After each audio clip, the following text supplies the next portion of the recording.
भले ही भारतीय जनता पार्टी की सरकार बन गई हो, भले ही सीएम चेहरा भी घोषित कर दिया गया हो, भले ही दिल्ली में कैबिनेट का विस्तार कर दिया गया हो, लेकिन उसके बावजूद भी दिल्ली में सब कुछ ठीक नहीं चल रहा है।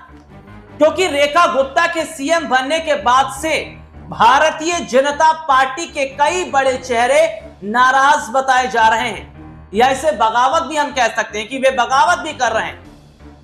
और आखिरकार क्यों रेखा गुप्ता पर विपक्ष भी हमलावर है, और यह कहा जा रहा है कि रेखा गुप्ता को सीएम बनाकर भारतीय जनता पार्टी फंस गई। गाली गलौज वाली मैडम को सीएम बनाना भारतीय जनता पार्टी के लिए क्या सबसे बड़ी भूल है? क्या रेखा गुप्ता के अलावा अगर परवेश वर्मा को सीएम बना दिया जाता, रेखा गुप्ता को छोड़कर परवेश वर्मा सीएम रहते, तो क्या आज इतनी ही छीछा लेदर भारतीय जनता पार्टी की हो रही होती? तो क्यों भारतीय जनता पार्टी की छीछा लेदर हो रही है? क्यों विपक्ष रेखा गुप्ता के पीछे हाथ धोकर पड़ा है? बीजेपी में बगावत क्यों हो रही है? और क्यों यह कहा जा रहा है कि शायद वो वक्त भी दूर नहीं कि जल्दी अगर नहीं लगा ठीक तो सीएम पद से रेखा गुप्ता को इस्तीफा देना पड़ेगा और रेखा गुप्ता से सीएम पद वापस भी लिया जा सकता है। और मैं आज इस प्रोग्राम में बहुत कुछ ऐसा बताऊंगा जिसे आप ध्यान से सुनिएगा और अपना राय जरूर दीजिएगा, व्यूज अपनी कमेंट जरूर दीजिएगा, और कुछ खबरें भी मैं अपने दर्शकों को इस बीच दिखाऊंगा, ट्वीट वगैरह जो हैं। तो इस प्रोग्राम की हम शुरुआत कर चुके हैं और अब बात कर लेते हैं दिल्ली की। भारत की राजधानी है दिल्ली, और देखिए ये किसी से छुपा नहीं कि दिल्ली का विधानसभा चुनाव जीतने के लिए भारतीय जनता पार्टी ने अपनी पूरी ताकत लगा दी। 27 साल का वनवास खत्म किया है भारतीय जनता पार्टी ने। दिल्ली का विधानसभा चुनाव जीतने के लिए उन्होंने आम आदमी पार्टी के खिलाफ निगेटिव कैंपेनिंग खूब की है। परवेश वर्मा जो कि नई दिल्ली सीट से चुनाव जीतते हैं, आम आदमी पार्टी के प्रमुख अरविंद केजरीवाल को उन्होंने हराया। कांग्रेस के उम्मीदवार जो संदीप दीक्षित, शीला दीक्षित के बेटे, उन्हें हराया। तो 4000 वोटों से जो है अगर बात करूं तो यहां अंतर रहा। और सबसे बड़ी बात क्या है कि नई दिल्ली जो सीट है, इस सीट पर अपना दबदबा बनाने के लिए परवेश वर्मा खूब मेहनत भी कर रहे थे। तो देखिए भारतीय जनता पार्टी ने पूरी ताकत लगाई। इन्होंने अपने तमाम बड़े बड़े धुरंधरों को यहां उतार दिया। उत्तर प्रदेश के मुख्यमंत्री योगी आदित्यनाथ भी आते हैं, उत्तराखंड के सीएम पुष्कर सिंह धामी आते हैं, हिमंता बिश्व शर्मा भी आते हैं, अमित शाह एक के बाद एक कई रैलियां करते हैं, प्रधानमंत्री नरेंद्र मोदी रैली करते हैं। तो ये पूरा ग्राफ था भारतीय जनता पार्टी का, और चुनाव ये लोग जीत जाते हैं। लेकिन चुनाव जीतने के बाद देखिए सीएम पद को लेकर, जैसे कि मैं बात कर रहा हूं और उस पर ही आऊंगा कि सीएम पद को लेकर काफी ज्यादा क्या हो रहा था, बवाल हो रहा था। क्योंकि बीजेपी नहीं तय कर पा रही थी कि सीएम बनाया जाए तो किसे बनाया जाए। बहुत सारे नाम इस लिस्ट में चल रहे थे, लेकिन अब सुनिएगा कि रेखा गुप्ता को सीएम बनाना क्यों भारतीय जनता पार्टी को भारी पड़ गया है, क्यों बीजेपी में बगावत हो रही है और क्यों बीजेपी के विधायक रेखा गुप्ता के खिलाफ खड़े हैं। दरअसल मैं अपने दर्शकों को यहां पर यह बता देता हूं कि जो रेखा गुप्ता है, मौजूदा समय की जो सीएम बनी है, ये जो है इनका जो बैकग्राउंड है वे आरएसएस से रहा है, और ये छात्र संघ के समय से राजनीति से जुड़ी हैं। और ये देखा जाता है कि ये तेज तर्रार भी मानी जाती हैं, लेकिन तेज तर्रार ऐसी हैं कि ये मैडम गाली गलौज दे देती हैं। और इनका गाली गलौज वाला जो कुछ ट्वीट है, वे कुछ अगर बात करें तो जो उनके पुराने पोस्ट हैं वे सामने आते हैं। इसके सामने आने के बाद विपक्ष रेखा गुप्ता को घेर लेता और वो कहता है कि इससे अच्छा ये होता कि परवेश वर्मा को सीएम बनाया जाता, क्योंकि परवेश वर्मा पर वे आरोप नहीं लगे हैं।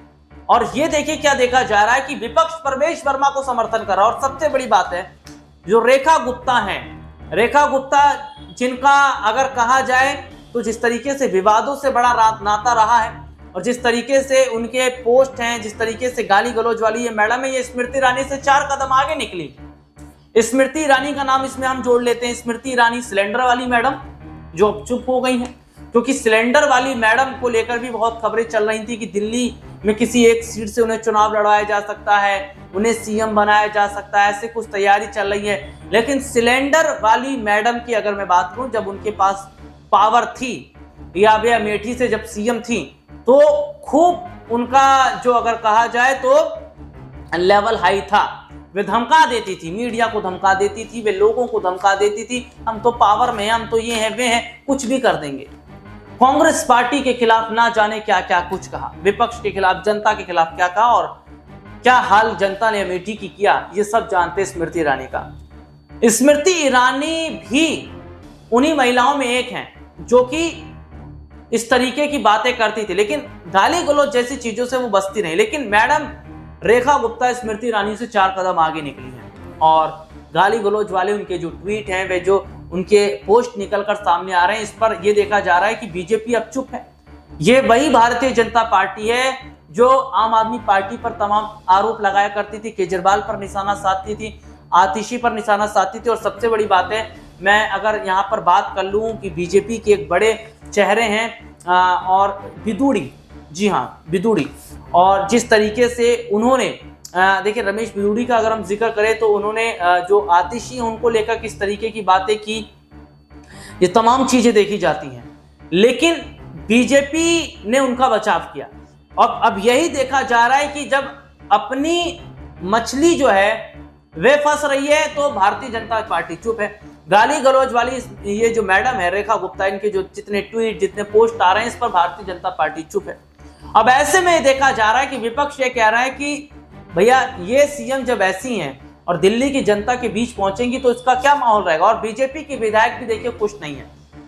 परवेश वर्मा जो पहले से सीएम लिस्ट में थे, उन्हें पार्टी से साइडलाइन कर दिया गया। इससे जाट समुदाय नाराज है, इससे सिख समुदाय नाराज है, इसमें देखिए मोहन सिंह बिष्ट नाराज है, मनोज तिवारी नाराज हैं, इसमें अगर बात करें तो सुषमा स्वराज की जो बेटी हैं वे नाराज हैं, और इसके अलावा देखिए यहाँ पर वीरेंद्र सचदेवा वे नाराज बताए जा रहे हैं कि शिखा रॉय, तमाम बड़े चेहरे लोग नाराज हैं क्योंकि वे सीएम लिस्ट में खुद को देख रहे थे और रेखा गुप्ता से अच्छी छवि है उनकी, वे ऐसे मानते हैं। और यही वजह है कि वे भी ये चाहते हैं कि रेखा गुप्ता को सीएम पद से हटाया जाए, क्योंकि गाली गलौज वाली ये मैडम, इनकी वजह से देखिए सवाल पूछा जाता है कि गाली गलौज वाली मैडम इस तरीके की बातें करती हैं, आपकी क्या राय, तो बीजेपी के विधायक जो है वहां से भागने लगते हैं।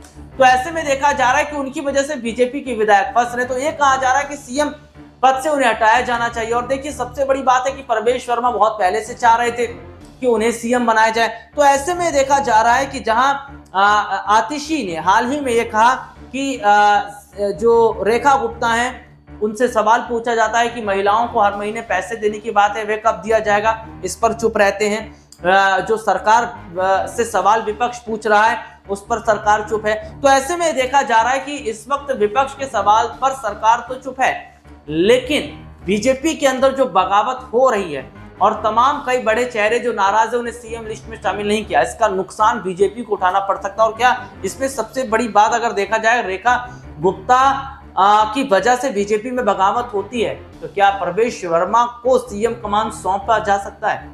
आज के लिए इतना ही, आपसे फिर दोबारा मुलाकात होगी, तब तक के लिए इजाजत दीजिए, नमस्कार।